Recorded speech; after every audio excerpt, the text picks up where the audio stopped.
You're tuned in to the MtG Cable cast, where they cover Magic, the Gathering Finance. All right? You don't know about it? You're tuned in right now and get ready to learn some shit. Buckle your seatbelts and light a blunt and get ready for the MtG Cable cast. Starring Reptar and Thirsty, them onion head motherfuckers. Alrighty, guys, welcome to the newest episode of the Cabalcast. And this episode, we're taking a trip down memory lane to look at years past and basically kind of get a feel for where Magic is at right now compared to a more mature market like sports cards. Specifically, this was a comment I made, I believe, to you before we were recording an episode. I was like, Magic is kind of in its junk wax era. So what is junk wax? What does that mean to the sports hobby, and how is it comparative to Magic? So we've got the episode broken down into two parts. Episode 1, we're just basically going to give you the history of junk wax, what it meant, what it was. And episode 2, we'll walk you through the parallels and how it actually compares to where Magic is at today in terms of product, print runs, everything else. Yep. So with that, let's take it away. So the first bullet point we want to touch on is kind of what a healthy market looks like, where both a collector and a speculator can exist. Yep. Or somebody who's just cracking packs, not necessarily a collector, somebody who just wants to take a baseball card and put it in the spokes of their bike, or open and chew the gross ass gum that is inside of that pack. I just tried an 89 Tops piece of gum yesterday. Don't do it. I have heard that gum that will stain the inside of whatever it's in, so when you're looking at these wax packs from the 80s, it's real dicey. Yeah. And for a healthy market, it means people are going to be buying packs, they'll be buying boxes. That's more of a speculator thing. They'll be buying singles. And when it comes to sports cards, it's basically the exact same thing as we see for Magic. We see these two elements. There's also the whales out there that kind of sit in the speculator side of things. But both of these groups are interested in buying these products because they see the life that they had before in regards to the product. It had a long life, a proven life, a proven price. They see a future in this product, and either the entertainment value for the collector or the finance value for the speculator, and they both enjoy the product. They enjoy engaging with it at that level. They don't feel worried that they're creating too much clutter that they can't get rid of in either regard, because they're opening packs and now they have a bunch of illiquid cards, or because they're buying boxes and now that is literally what they have to sleep on. Yeah, and it's interesting too, because when you talk about a collector versus a speculator market, those two can absolutely coexist.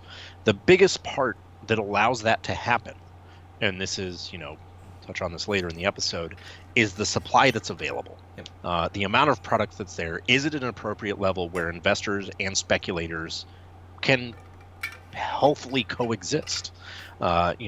Pandemic did wild things to the Magic market. If anyone paid attention to headlines, it did absurd things to the sports market, and it became very much a speculator-heavy market versus a collector-heavy market, like in the 50s and 60s, where, like you said, people just threw shit in their bike spokes. It didn't matter. Yeah.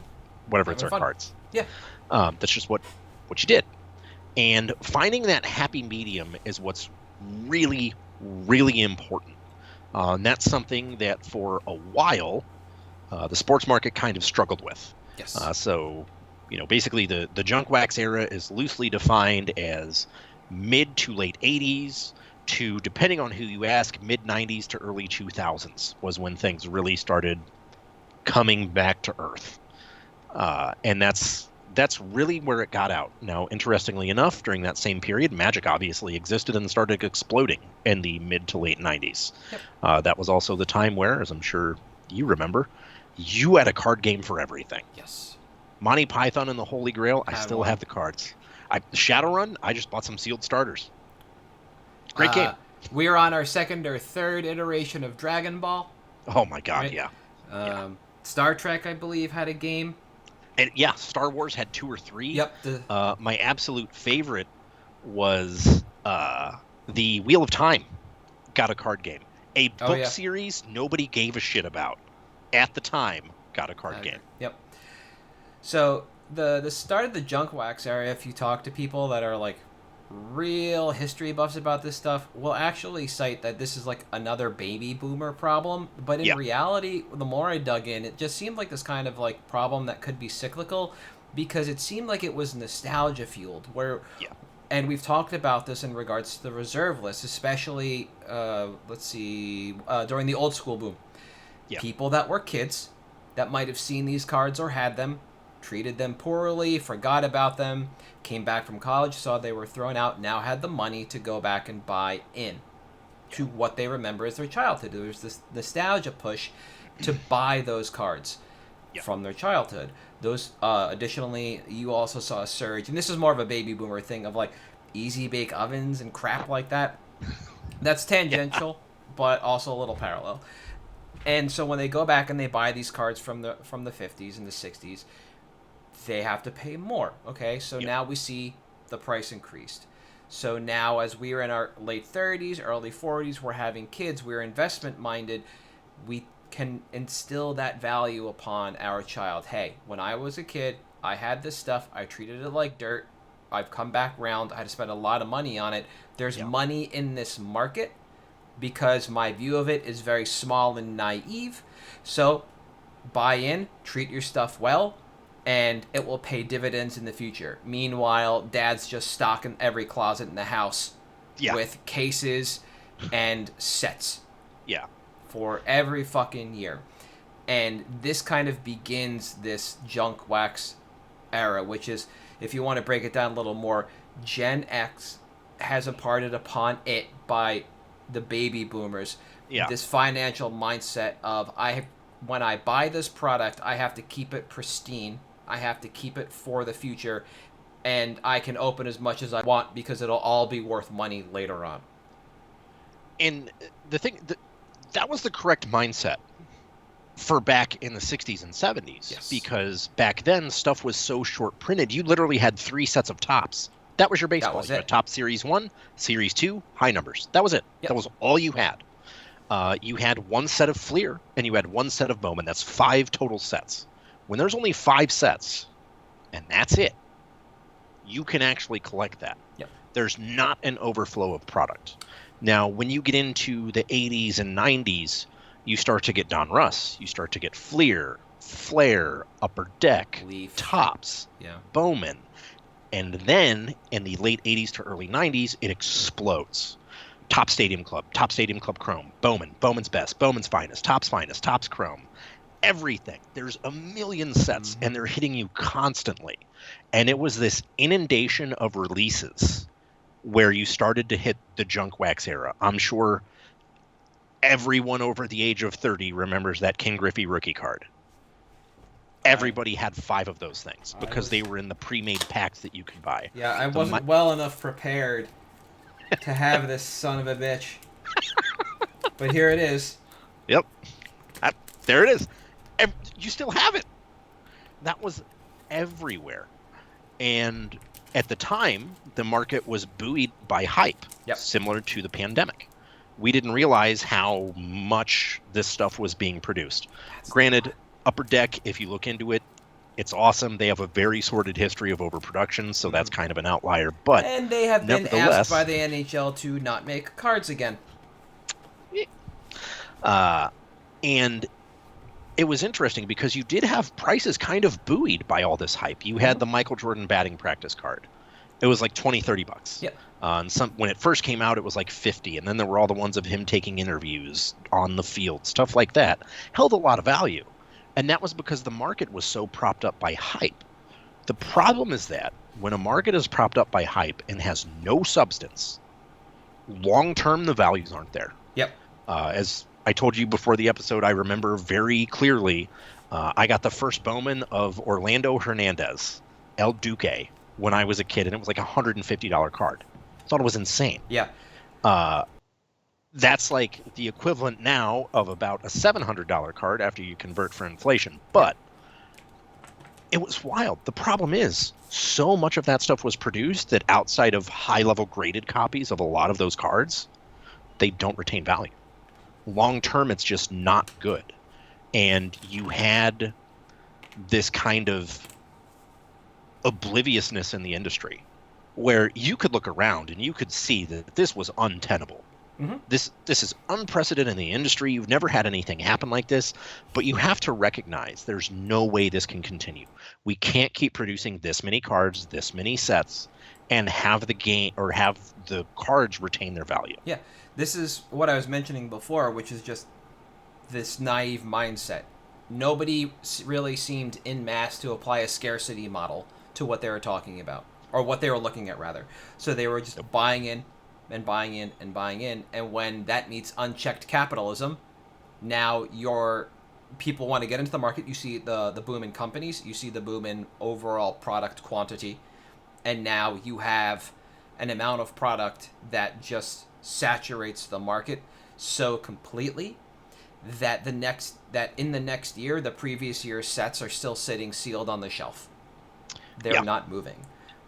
And it's seeing that, like, here's an example. So when you take a look, direct analog to Magic, the serialized cards, they're serialized to 500. When the first one drops, it's insane. It's worth a ton of money. Craters really quick after that. The Junk Wax era saw the first ever serialized card in baseball, and it was the Donruss Elite Series, which was serialized to 10,000. Jeez. And that was the crowning achievement in sports at the time, was finding one of those, because it was the first serialized card. Now, I don't think it takes a rocket scientist to realize those cards are basically worthless now, outside of the value of they're the first serialized cards.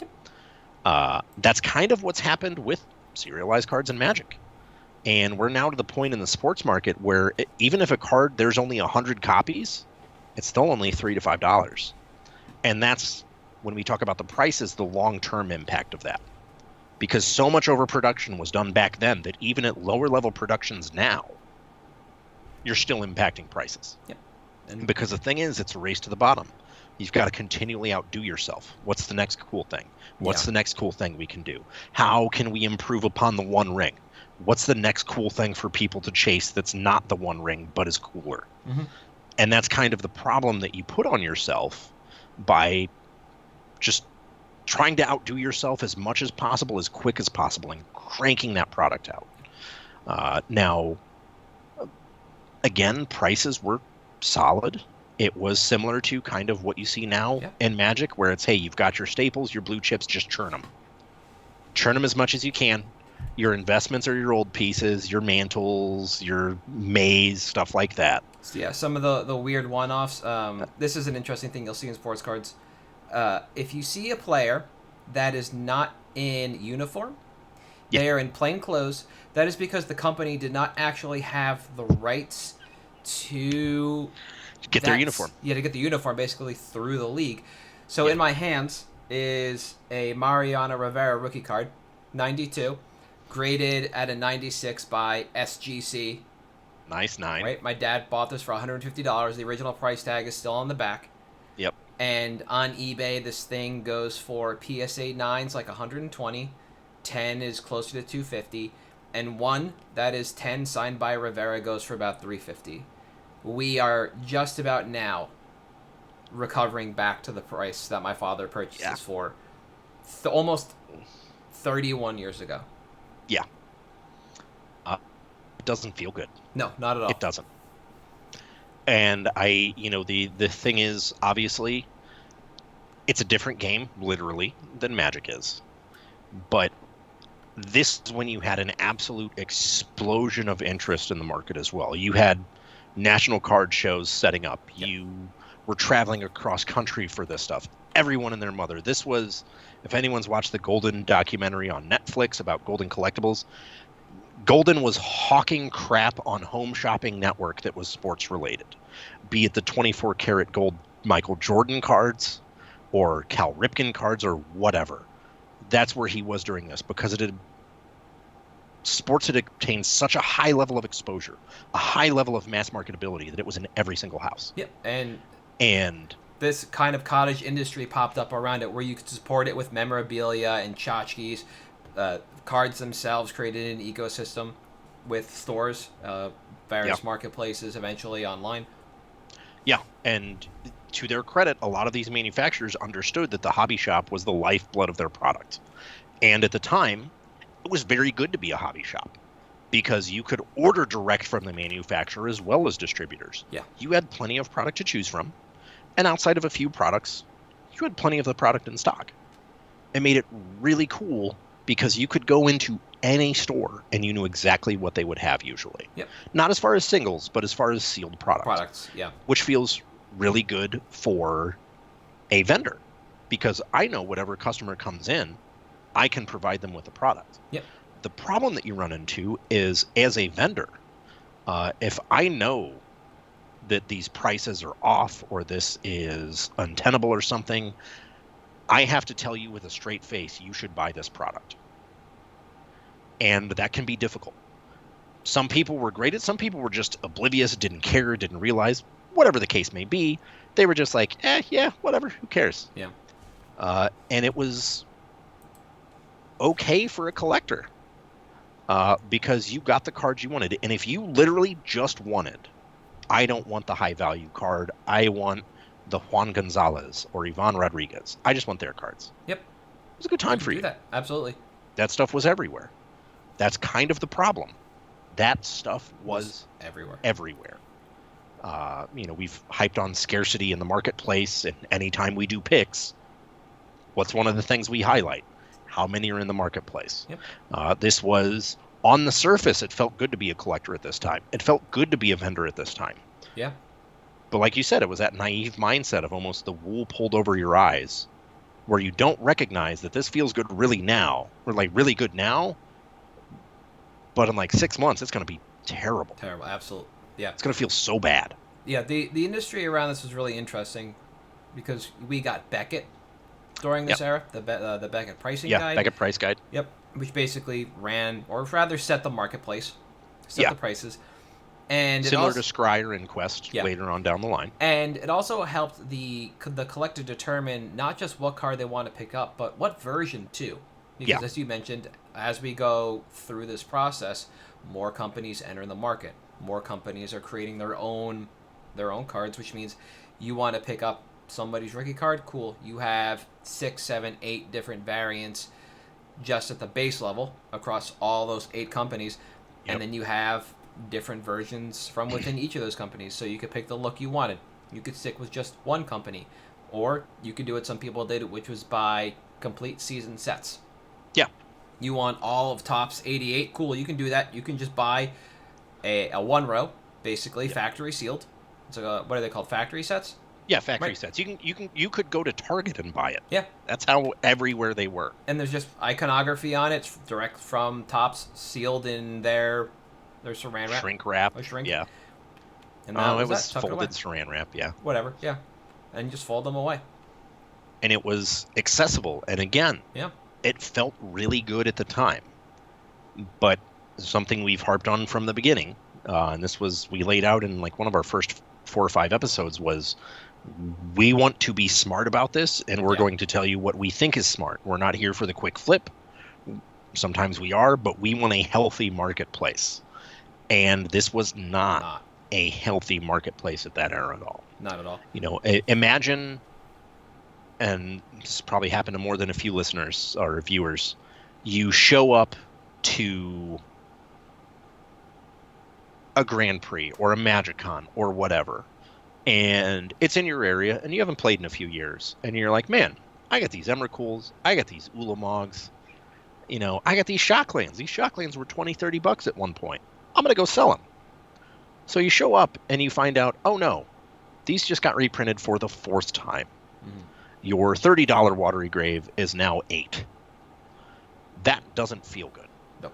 That's what you can't avoid from a junk wax era. There's a shirt that I really want to get that on the back of it says, sorry, I don't want your tub full of 80s and 90s cards. Please go away. It's literally like if someone walks up to you as a vendor or a store and says, hey, I have this 5-row of Fallen Empires bulk. I mean, you'll pay $3 per row, but you're going to feel really bad about it. Yeah. Unless it's a 5-row of Eben Prater, and that's only because the art's amazing. It is. The rabbit marrying whatever it is. Yeah, it's... Yeah. Another little anecdote is, so you travel around store to store and you look at what they have in stock from a seal perspective, and you might see some older boxes here and there, and that's cool because stocking older product is nice. People will buy into that nostalgia, or maybe just like, oh, what's in here? Let me pick it up. Yeah. But instead of doing that, every store you go to, instead of a shelf that is just varied with product from the last couple of years, is actually just all Dragon's Maze. Every store, it's just all Dragon's Maze. That's actually what happens during the junk wax era. Is you start seeing previous year's sets just bog up shelf space, counter space, get fire saled. And it's not at one store. It's at every store you go to. It's always the same stuff. And that also erodes the trust of the collector in the product itself over time. Yeah. So there are people who just like Magic, like the art of the cards. They like the photography, either staged or live. They like the way one company does it over another. They would still collect what they want, just like somebody would for Magic. But overall, it is going to erode the trust of the collector in the market space. And that's something else that's happening during this era, too. It's not just, oh, I can't move my own junk because everybody's just bogged down. I'm seeing that this just is an untenable hobby, and I'm going to do nothing but clutter my own space with this. And it is, like you said, a very feels bad kind of moment from a collector's standpoint. And from a speculator or an investor, it gets worse over time because 1 year sits there, then the next, then the next, and the next. And you realize how illiquid everything that you've bought truly is. Mm-hmm. And that's the crux of it. Because that's kind of been, I mean, we've made that point repeatedly. The reason Magic works as a game is because of the secondary market. Without the secondary market, nobody cares about this game. Look at every living card game that was ever made. Netrunner's amazing. It really was really good. It died. No secondary market. And granted, now there is like a very cool fan-made version of the game that has its own Discord and is up and running and is very good. But that's a passion project. That's not something that you can keep up with a game like Magic. And part of the issue is, hey, if my Shocklands and my Fetchlands get reprinted 3 times in a year, why do I have these cards? I don't need 6 copies of Windswept Heath at that point. Nope. I'll just keep 1. Or you could feel safe selling now and buying back in later. If you can sell. But that makes it bad for speculators too, because when you have these previous years sitting on shelves, well, those previous years may only have 2 or 3 good cards that carry the value of the set. Mm-hmm. Well, if Wizards of the Coast sees those and decides to put them in a secret lair or a reprint set and says, hey, I understand that, Khans is really good because you've got Fetchlands and you've got Coco, but we're going to print Fetchlands in 2 sets this year. Yep. Well, then all of a sudden those Khans boxes drop too, and now I, as a store, feel terrible. Yeah. Because I've been sitting on this product, slow rolling it, knowing, I'll sell it eventually, and now it's worth even less money. Mm-hmm. Now I have to seriously consider fire sailing it. Do I really want this? It's going to take so long for it to go up that eventually the space is more valuable than the box. Mm-hmm. And that's not a problem to me that a healthy LGS should ever have to deal with. Is, well, I need the space more now. Yep. It's one thing if you've got enough of a presence to have a warehouse, but if I walk into your brick and mortar and I see just an absolute mess of boxes stacked on top of boxes on shelves with price tags, I'm probably just going to go the other way. It doesn't look good. It doesn't feel good. Just not great. Yeah, something's wrong with this ecosystem that this is happening, and it's not something you want to necessarily engage with at all. Yeah, and it feels bad because, at every level, at your Star City level, all the way down to your backpackers or your local that just grinds a trade binder, that feels bad for everyone. Mm-hmm. And at the time, again, it does feel great. But you have to recognize long term, I mean, if I want to build a full 40 Shocklands, I know right now I damn well better be using those full 40 to play, because I am not going to use those full 40 to invest or flip. Oh yeah, 100%. And it makes the speculation game a lot more of a quick flip. I need to get this, and when it gets to the number, boom, I'm out. I'm exiting. None of them are left. Yep. Or I know I can drop ship this. I know I'm going to drop ship it. Yeah, same thing. And it's not good for the consumer, for the vendor, for the collector. About the only person that feels good about all this is the manufacturer, because they are laughing all the way to the bank with that money. Exactly. Believe me, they could not give a shit less.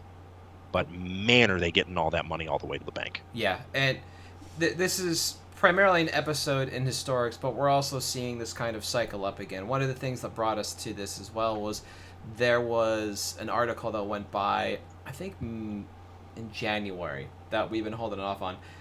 Fanatics, the company that has the licensing for all major sports now, is going to enter Whatnot and is basically looking to fill, from our understanding, a cubicle farm with pack crackers. Yep. Right. So that could put sports cards into another junk wax era with just the sheer volume of singles that will be entering the market by doing that. Because when your manufacturer is getting in on direct-to-consumer sales at a large scale, makes it very difficult. As kind of an analog, and this was a cute story that I found not too long ago, to how this analogs to MTG, Wizards cannot find a print company for all of the D&D books in 2024 because there's so fucking many of them coming out. Yeah, they just can't print them all. One printer cannot print them all. Yeah. Similarly, along those lines is with the Lord of the Rings set coming out, the fact that distro is already emptied, and it seems like every time pre-releases go up for anything worthwhile, they're just bought out immediately. There is this opportunity for this set to possibly create its own small junk wax era, where people are going to be searching for this ring. People are going to be buying product because of the IP, that they will keep what they want, and the rest just enters the ecosystem on the whole. Exactly.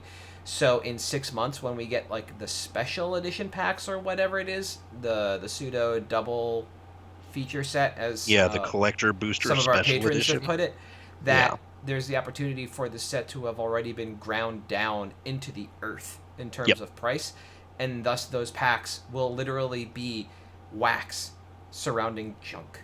Yeah.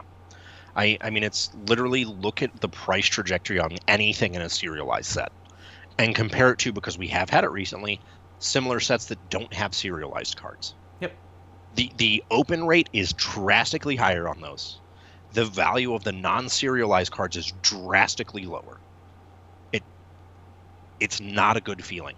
I remember Chandra Torch of Defiance was in Standard, and it was a $30, $40 card. Yeah, that was...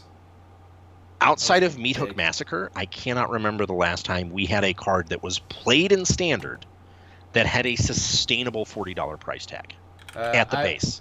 Like Jace Vryn's Prodigy would like words. That was before Kaladesh. Is Defiance the first? Oh, sorry. I thought Torch of Defiance was the 2014 4-drop. No, you got it. Yeah. You got it. The Junji Ito, Elish Norn, whatever, sure. That's a special version of the card. Look at the base one, see what happens. It's not good. Yeah. It's just not. And that's the fear for me, is that we are entering that era for Magic, and sports was able to recover. Obviously, we saw what happened in, the pandemic market and everything else. And it'll be really interesting to see, now that Magic has been around long enough, to see what the long-term cycles are like. Sports goes through a cycle about every 20, 25 years where it'll boom and then bust, and we'll have a new floor on it. Pokemon does it every 7 years. We don't really have a long-term cycle with Magic yet. Not yet, no. And the game has changed so much in terms of production quality, production level, everything else over the past decade, that it's almost impossible to tell where it's actually at. Yep.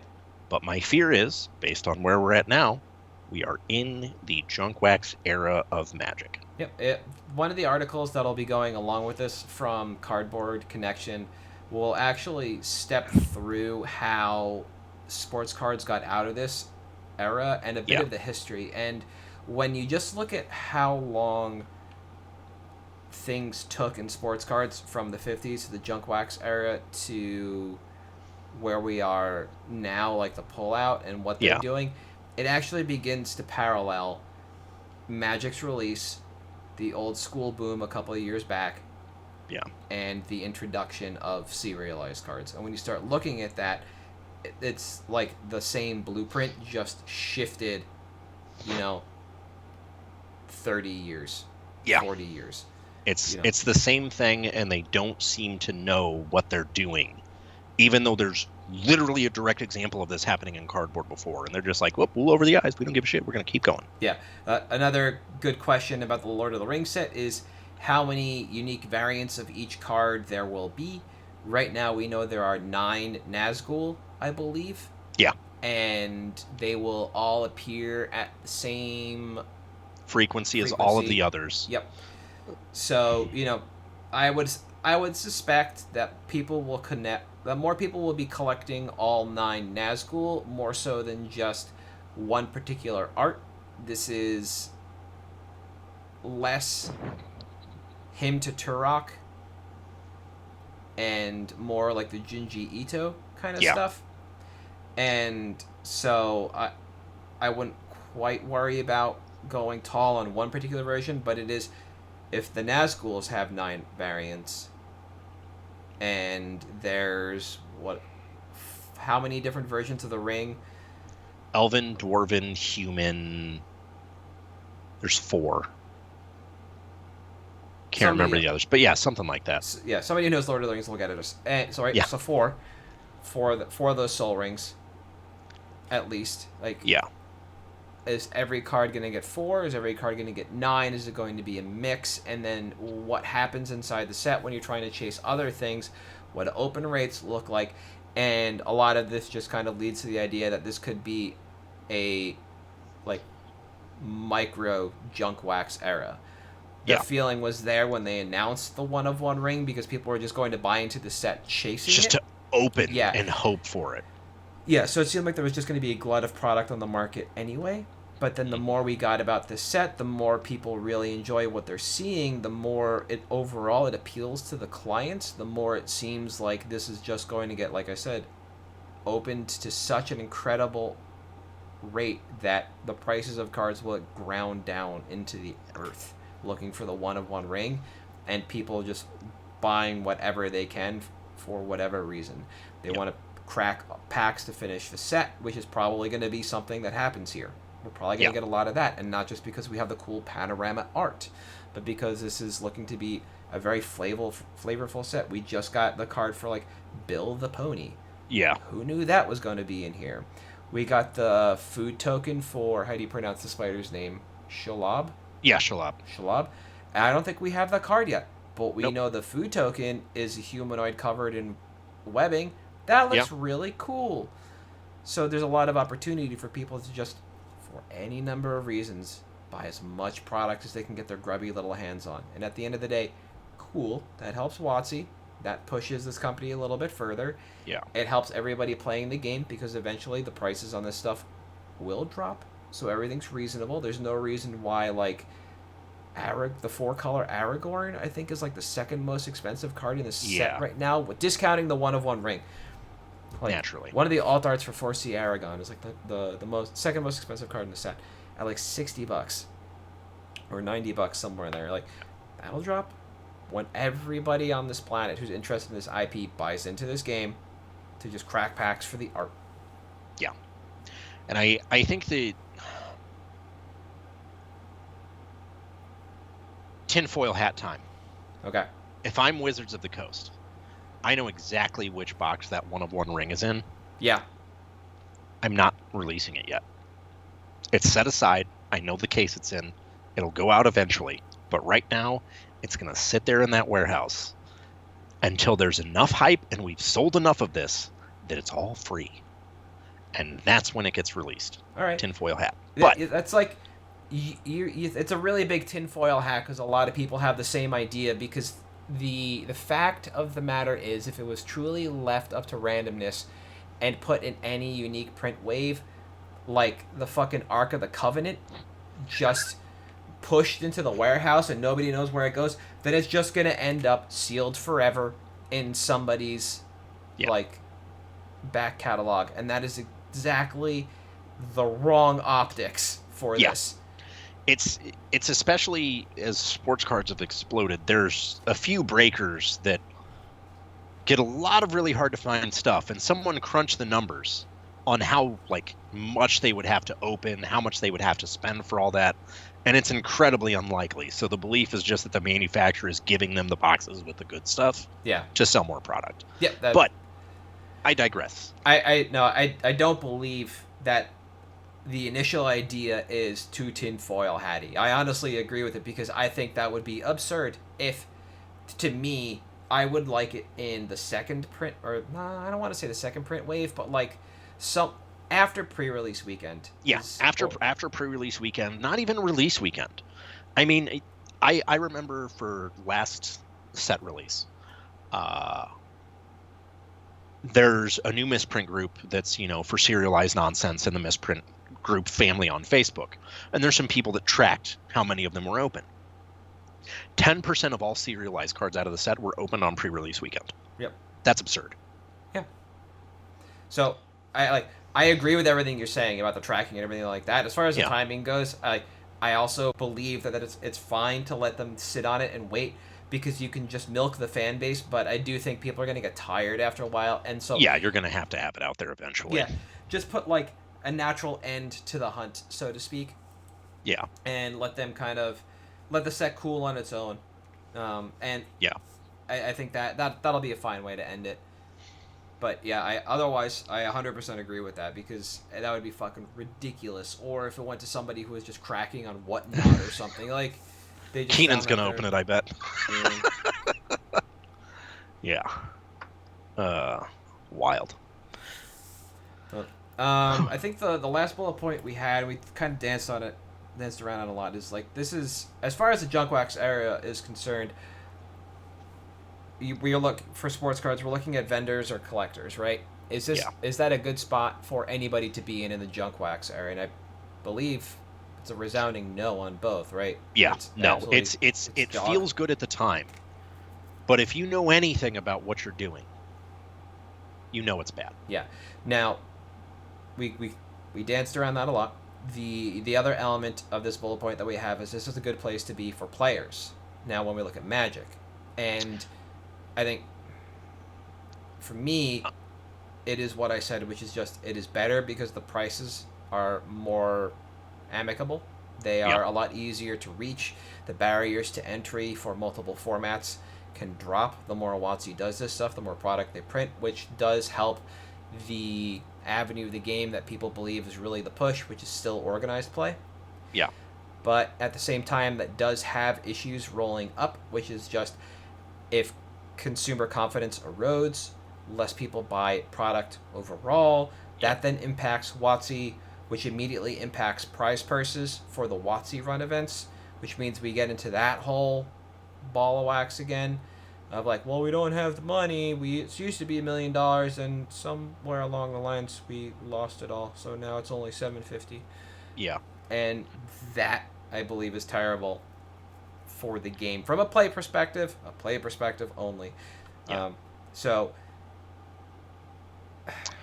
Yeah, I think it's good for players unless you really want to trade your cards for cards once you're done with them. That's when I think it's bad. Yeah, so you don't have to go out and spend more pocket money. Yeah, that's also the trade-off.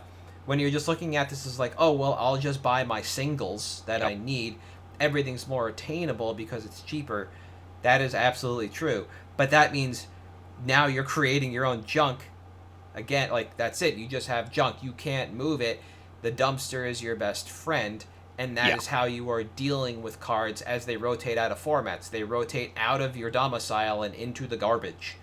Yeah. And that is not a great feeling for players either.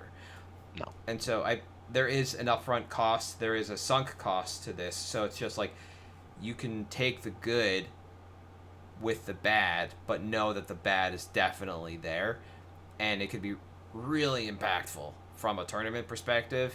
Yeah. And really impactful from a clutter perspective. So. Oh, that's the worst.